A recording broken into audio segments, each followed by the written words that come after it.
அன்புள்ளம் கொண்ட ஈஆர்ஷோ டிவி நேயர்களே வணக்கம். நான் உங்கள் அறிமுக ஜோதிடர் வெங்கடேஸ்வரன். இப்ப நம்ம எதை பத்தி பார்க்க போறோம்னா மே மாத பலன்களை பத்தி பார்க்க போறோம். இந்த மே மாத பலன்களை பார்க்கறதுக்கு முன்னாடி என்னென்ன கிரகங்கள் இந்த மே மாசத்துல பெயர்ச்சி ஆகுது அப்படிங்கிறத பார்க்க அன்புள்ளம்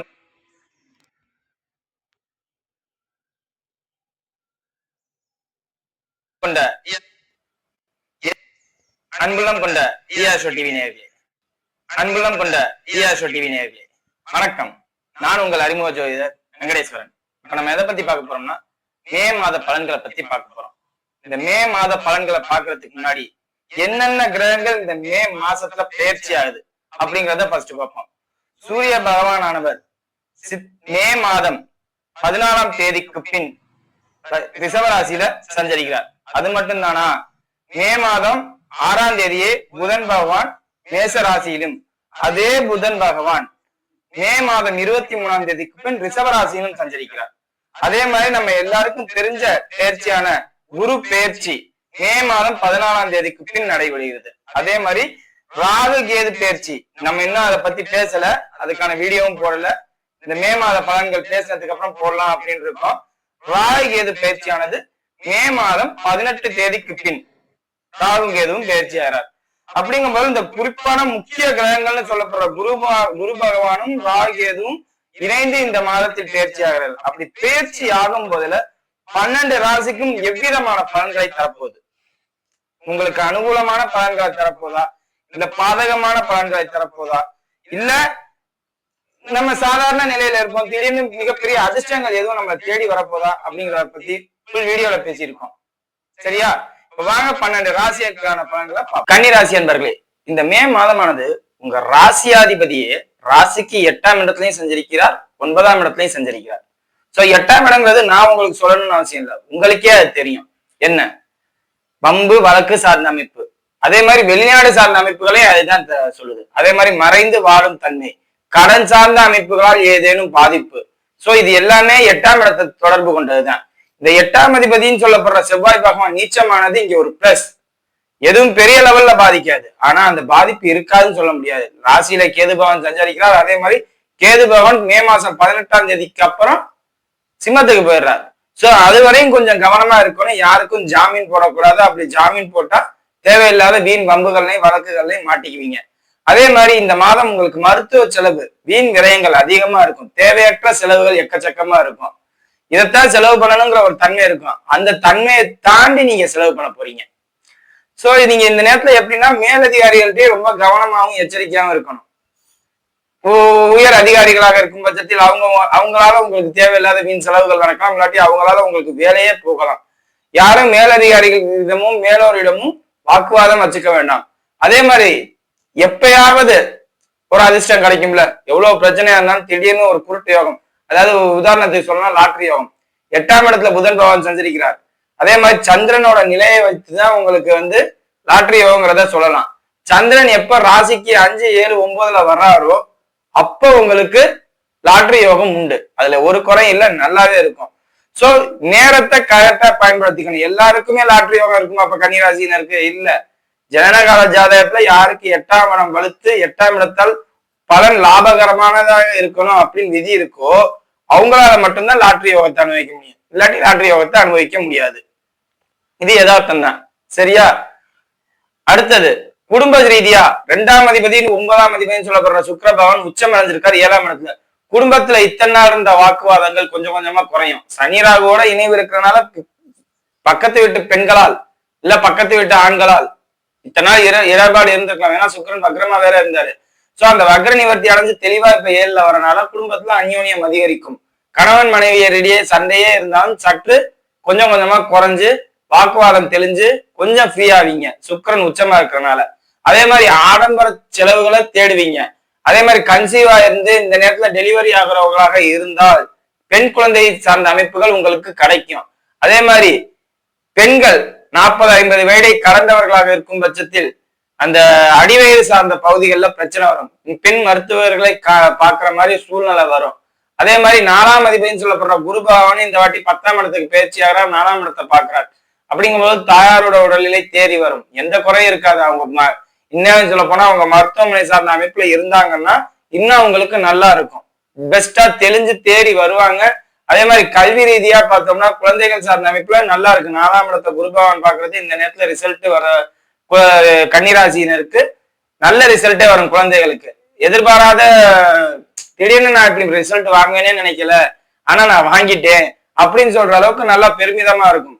அதே மாதிரி 6ஆம் இடத்தை குரு பகவான் பாக்குறது கடன் சார்ந்த அமைப்புகளை தரும். 6ஆம் அதிபதி 7ல. சோ கண்டிப்பா இந்த நேரத்துல கடன் சார்ந்த அமைப்புகள், நீ யார்ட்டையாவது 10 ரூபாயாவது பணம் கடன் வாங்கணும் அப்படிங்கிற ஒரு தன்மையில நீங்க உங்க காலத்தை ஓட்டுற மாதிரி தன்மை வரும். அதே மாதிரி நோய் சார்ந்த அமைப்புன்னு பார்த்தா 50 வேலை கடந்தவர்களா இருக்கும் பட்சத்தில் எந்த பிரச்சனையும் இல்லை, நான் பிசினஸ் மேன் நல்லா பெரிய லெவல்ல இருக்கேன்னு சொன்னாங்கன்னா கண்டிப்பா இந்த வேலைக்கு ஆட்கள் இருக்காங்க பாத்தீங்களா, அவங்கள்ட்டையும் அதே மாதிரி நோய் சார்ந்த அமைப்புகளையும் கவனமா இருக்கணும். அதுவும் குறிப்பா என்ன மாதிரி வேலைக்கு இருக்கிறவர்கள்ட்டையும் பெண்கள்கிட்ட. ஏன் பெண்களை குறிப்பா சொல்றேன்னா, ராசிக்கு 7ஆம் இடத்துல சுக்கிர பகவான் உச்ச நிலையில இருந்து சனி ராகுவோட இணைகிறாரு. அந்த இணைவு கூடாது, அந்த இணைவு இருந்தாலே பாதிப்பு வரும். அதே மாதிரி கொழுப்பு சார்ந்த அமைப்புல பாதிப்பு இருக்கிறவங்க ஒரு செக்அப் பண்ணிக்கங்க, வரத்துக்கு முன்னாடியே பாதுகாப்பு பண்ணிக்கிறது நல்லது. அதே மாதிரி கழிவு பகுதிகள் சார்ந்த அமைப்புகள், அதாவது அந்த வயிறு கழிவு பகுதிங்க ஓப்பனா சொல்லணும்னா அவங்களுக்கு அந்த லைன்ல தான் ப்ராப்ளம் வரும். ஸோ அந்த லைன்ல உள்ள ப்ராப்ளத்தை கிளியர் பண்ணிக்கங்க. இந்த வயிறு ஃபுல்லா வயிறு அடி வைத்த கீழே தொடக்கி மேல உள்ள பகுதிகளில் பொதுவா கன்னிராசினர் இந்த நேரத்துல பாதிக்கப்படணும். அந்த பாதிப்புகள் இல்லாம இருக்கணும்னா மகாலட்சுமி சுக்கிரன் பாதிக்கப்பட்டதால் தான் இந்த பாதிப்புன்னு நான் சொல்றேன் ஒழிய மற்றபடி நெகட்டிவா நான் சொல்லல, சரியா? அதே மாதிரி ராசிக்கு 8ஆம் அதிபதி நீச்சம், ராசிக்கு 3ஆம் அதிபதி நீச்சம். இந்த நேரத்துல டாக்குமெண்ட் சார்ந்த அமைப்பாலோ மொபைல் சார்ந்த அமைப்பாலோ நீங்க செலவு பண்ணணும். அதே மாதிரி மொபைல் சார்ந்த அமைப்பு, மொபைலே சமயத்துல உடஞ்சு போகலாம், இல்லாட்டி திருடு போகலாம், லேப்டாப் திருடு போகலாம். லேப்டாப் யூஸ் பண்றவங்களா இருக்கும் பட்சத்தில் கவனமா யூஸ் பண்ணணும். அதாவது ஆக்சசரிஸ் யூஸ் பண்றவங்க எல்லாமே கவனமா யூஸ் பண்ணா பிரச்சனை இல்லை, இல்லாட்டி அதுக்கு ஏதாவது செலவு பண்ற மாதிரி உள்ள தன்மை நிகழும். அதே மாதிரி பத்திர பதிவாளர் துறையில இருக்கிறவங்களுக்கு இந்த நேரத்துல ஒரு ப்ரொமோஷனோ இல்ல மேலதிகாரிகளை பயத்து கொள்ளும் தன்மையோ நிகழும். அதெல்லாம் கவனமா பார்த்துக்கங்க. அதே மாதிரி 8ஆம் அதிபதி நீச்சமாகறதுனால வழக்கறிஞர்கள் வழக்கு சார்ந்த பதிவுல இருக்கிறவங்களுக்கு எல்லாம் சாதகமான தன்மை நிகழாது, நெகட்டிவ் தான். அதாவது நெகட்டிவ்க்கு நெகட்டிவ், பாசிட்டிவ்க்கு கொஞ்சம் நெகட்டிவ் அப்படிங்கிற ஒரு தன்மையில தான் இந்த வாட்டி உங்களுக்கு இந்த பயிற்சியானது நடக்குது. அதே மாதிரி முக்கியமான விஷயம் என்னன்னா, சூரிய பகவான் ராசிக்கு 9ல சஞ்சரிக்கும் போது தகப்பனாரோட அனைத்து பொறுப்புகளும் உங்களை தேடி வர்ற மாதிரி இருக்கும். தகப்பனாரோட அனைத்து வேலைகளையும் நீங்க பாக்குற மாதிரி இருக்கும். ஸோ எல்லாத்துக்கும் ஆயத்தமாகவும் தயாராகவும் இருங்கள். தொழில் சார்ந்த அமைப்புல உங்களுக்கு லாபமும் முன்னேற்றமும் உண்டு. அதே மாதிரி ரிஷபத்துல வரும்போதுல, ராசிக்கு 9ஆம் இடத்துல வரும்போதுல தொழிலுக்காண்டி பிரயாணம் பண்ற அமைப்பும் வெளியில போற அமைப்பும் இருக்கும். அதே மாதிரி பயணங்கள் பண்ற அமைப்பும் இருக்கும். அதெல்லாம் பார்த்து பண்ணிக்கங்க, நீங்களே எந்த பாதிப்பும் இல்லை. அதே ராசிக்கு 6ஆம் இடத்தையும் 2ஆம் இடத்தையும் குரு பகவான் பார்க்கிறது ஒரு லாபத்தை கொடுத்து, ஒரு வருமானத்தை கொடுத்து, அதனால் முடக்கும் தன்மையை கொடுக்கும். ராசிக்கு 2ஆம் இடத்தையும் 6ஆம் இடத்தையும் குரு பகவான் பார்க்கறது தப்புன்னு நான் சொல்லல, ஒரு வருமானத்தை கொடுக்கும். அட் த சேம் டைம் ஏதாவது ஒரு குறையையும் கொடுக்குற மாதிரி உள்ள சூழ்நிலையை மாற்றும். ஸோ அது என்னங்கிறத கவனமா நீங்க பார்த்து ஆய்வு பண்ணி தெரிஞ்சுக்கங்க, சரி? ஆய்வு பண்ணி தெரிஞ்சுக்கணுங்கிறதோட உங்க லைஃப்ல நடக்கிறது ஒவ்வொருத்தவங்களுக்கும் ஒவ்வொரு மாதிரி. ஸோ இந்த லைன்ல எல்லாம் கவனமா இருக்கணும் தான் நம்ம சொல்லுவோம், சரியா? இப்போ வாங்க நட்சத்திர ரீதியான பலன்களை பார்ப்போம். உத்திர நட்சத்திரக்காரர்களை பொறுத்தவரையும் எப்பவுமே கொஞ்சம் மன சோர்வு இருக்கும் இந்த நேரத்துல. காரணம் என்ன, உங்க நட்சத்திரத்துல கேது பகவான் போறது, எல்லாத்தையும் இழந்துட்டோமோ, எல்லாத்தையுமே விட்டுட்டு பைத்தியக்காரர், அதாவது மனநலம் பாதிக்கப்பட்ட தன்மையில கொஞ்சம் நடந்துக்குவீங்க. எதுவுமே வேண்டாம், ஃபேமிலி வேண்டாம், குழந்தைங்க வேண்டாம். காரணம் என்ன, நட்சத்திரத்துல கேது போறதும் ராசிக்கு 7ஆம் இடத்துல சனியராகவும் இணைந்து இருக்கிறதும் கொஞ்சம் பாதிப்பு தான். சுக்கிரன் உச்சமாவே இருந்தாலும் அது ஒரு சாதகமான தன்மையில கொடுக்காது, பாதிப்பு தன்மையில கொடுக்குற மாதிரி தான் இருக்கும். சோ இந்த மாதிரி அமைப்புகள்ல இருக்கும்போது நீங்க எங்க கவனமா இருக்கணும் பேசும்போதுல, ஏன்னா சுக்கிரன் 2ஆம் அதிபதி தானே, நட்சத்திரத்துக்கு ராசிக்கு 2ஆம் அதிபதி தானே, பேசும்போதுல கவனமா பேசணும். அதே மாதிரி தந்தையார்ட்ட கவனமான பழக்க வழக்கங்களை, அதாவது அப்பா அப்படிங்கிற ஒரு ஸ்தானத்துல வச்சு பார்க்கணும். இது இல்லாம தான தர்மம் பண்றதுக்கு முன்னாடி 1க்கு 2 தடவை யோசிக்காம நீங்க பண்ணீங்கன்னா பாதிப்பு உங்களுக்கு தான். சோ இந்த மாதிரி விஷயங்கள்ல நீங்க கவனமா இருந்தா போதுமா. மற்றபடி தொழில் சார்ந்த அமைப்புல பார்த்தோம்னா லாபம் இருக்கு, மாச ஆரம்பத்துல லாபம் இருக்கும், போக போக கொஞ்சம் செலவு இருக்கிற மாதிரிதான் இருக்கும். தொழில் சார்ந்த அமைப்பு கொஞ்சம் பாதிப்பு தான். அதே மாதிரி குழந்தைகள் சார்ந்த அமைப்பு நல்லா இருக்கு. குழந்தைகள் சார்ந்த அமைப்பு மட்டும்தான் இந்த வாட்டி உங்களுக்கு நல்லா இருக்குன்னு தைரியமா சொல்லாமே, மற்ற விஷயங்கள்லாம் கொஞ்சம் பாதிப்பாக இருக்குன்னு தான் சொல்லணும். அதே மாதிரி இளம் வயதினராக இருக்கும் பட்சத்தில் இந்த நேரத்துல காதல் சார்ந்த அமைப்புகள்ல விழலாம். சரியா? அடுத்தது அஸ்த நட்சத்திரக்காரர்கள். அஸ்த நட்சத்திரக்காரர்களை பொறுத்தவரை எதுக்கும் பயப்பட தேவையில்லை, பாதிப்பு பெரிய லெவல்ல இருக்காது. ஆனா இந்த நேரத்துல நீங்க வீண் வம்பு வழக்கு சார்ந்த அமைப்புகள்ல போகணும். ஏன்னா 8ஆம் அதிபதி நீச்சம், உங்க கடகராசியில தான் செவ்வாய் நீச்சம் ஆவாரு. அப்ப சந்திரனோட நட்சத்திரங்கள் அனைத்துக்கும் செவ்வாய் பாதிக்கப்படும். அப்படிங்கும் போது வழக்கு சார்ந்த அமைப்பு, வீண் வாதங்கள் சார்ந்த அமைப்பு, பேச்சால் உங்க பேச்சால் பாதிப்பு. அதே மாதிரி யார்கிட்ட என்ன பேசணும் எடுத்து பேசிக்கிட்டு தேவையில்லாம வம்பு வழக்குல ஈடுபடுவீங்க. இது இல்லாம பார்த்தோம்னா ராசிக்கு 10ஆம் இடத்துல குரு பகவான் வர்றது உங்களோட மரியாதையை குறைக்கும் தன்மை நிகழும்.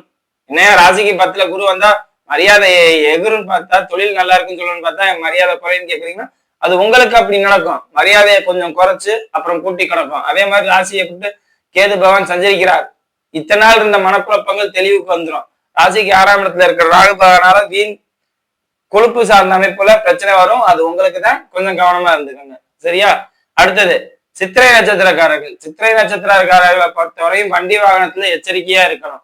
ஏன் வண்டி வாகனத்துல எச்சரிக்கையா இருக்கணும்னு சொல்றேன்னா, உங்க நட்சத்திராதிபதி நீச்சம். நட்சத்திராதிபதி நீச்சமா இருக்கும் போதுல என்ன பண்ணுவாரு? ஏதாவது வம்பு எடுத்து விடுவாரு. சோ குரு வந்து அந்த 10ஆம் இடத்துல இருந்து 4ஆம் இடத்தை பாக்குறதுனால வண்டியை சீரமைக்கணும், புதுசா வண்டி வாங்கணுங்கிற அமைப்பு கொண்டு வரும். புதுசா வண்டி வாங்கணும்னா என்ன, ஆல்ரெடி இருக்கிற வண்டி ஏதாவது ஆனாதான் புதுசா நம்ம வண்டி வாங்கணும். இது எல்லாருக்குமே உள்ள இயல்பு. சோ அந்த மாதிரி அமைப்புகள் இருக்கணும். கொஞ்சம் கவனமாகவும் எச்சரிக்கையாகவும் இருக்கணும். அதே மாதிரி ராசிக்கு 6ஆம் இடத்தை குரு பகவான் பாக்குறத மறந்துடக்கூடாது. ராசிக்கு 6ஆம் இடத்தை குரு பகவான் பார்க்கும்போதுல கடன் சார்ந்த அமைப்பு, நோய் சார்ந்த அமைப்பு இதெல்லாம் இருக்கும். நீச்சமா நட்சத்திராதிபதி நீச்சமானதுனாலதான் இவ்வளவு பிரச்சனையும் நான் உங்களுக்கு சொல்றேன். இல்லாட்டி உங்களுக்கு கெடுதல் நினைக்கிறேன் நான் இல்ல. எல்லாமே சாதகமான தன்மையும் பாசிட்டிவா இருக்குன்னு சொல்றேன். திருமணம் சார்ந்த அமைப்பை பத்தி இப்போதைக்கு பேச வேண்டாம். திருமணம் சார்ந்த அமைப்பு கொஞ்சம் நாளாகட்டும். இல்லாட்டி அதுவுமே கொஞ்சம் பாதிப்புல நிகழ்ற தன்மையில கொண்டு போய் விட்டுரும். மற்றபடி எல்லா விஷயங்களையும் ஏற்றமும் அனுகூலம் கொண்ட நட்சத்திரக்காரர்கள்ல சித்திரை நட்சத்திரக்காரங்களும் ஒரு ஆள் தான். வீடியோ இப்பதான் ஃபர்ஸ்ட் டைம் பார்க்கறதா இருந்தா லைக் பண்ணுங்க, ஷேர் பண்ணுங்க, கமெண்ட் பண்ணுங்க. சேனலை மறக்காம சப்ஸ்கிரைப் பண்ணுங்க. வேற எதுவும் ஜோதிட கீழே உள்ள நம்பருக்கு கால் பண்ணுங்க. நன்றி.